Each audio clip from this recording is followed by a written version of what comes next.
Foldable laptops.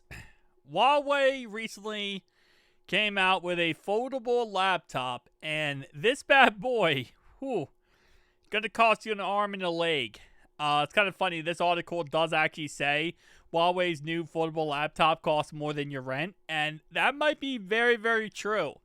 This guy costs $3,300. Now, of course, it's not available in the United States, so it's not like you'll be able to pick it up, but still, very, very expensive. And obviously, listen, at the end of the day, Huawei and Samsung now are trying to get into this like tri-foldable, quad-foldable game.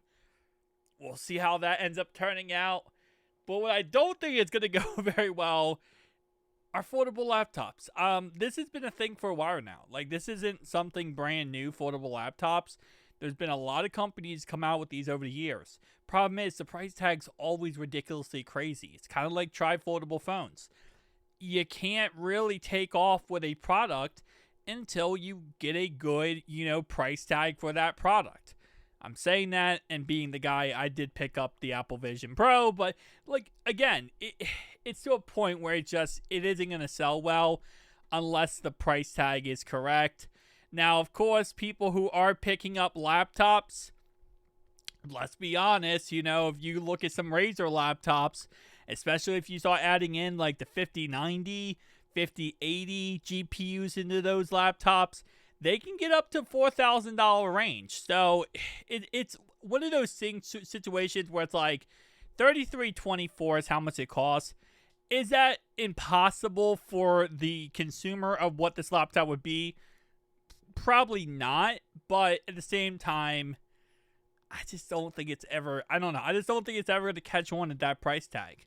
Because again, it's durability. When you buy a Razer laptop for $4,000, you know what you're getting. You know you're getting a very high quality. You don't have to worry about a flexible display that could break or could shatter any time. You know what you're getting.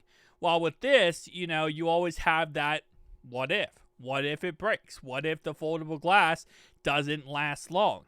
And when you're putting a $3,300 investment in there, it's not always the easiest, especially when you can get a MacBook for like $1,200 off eBay or something that really does very similar, results as this. But so again, like I said, I'm not trying to crap on this in all honesty.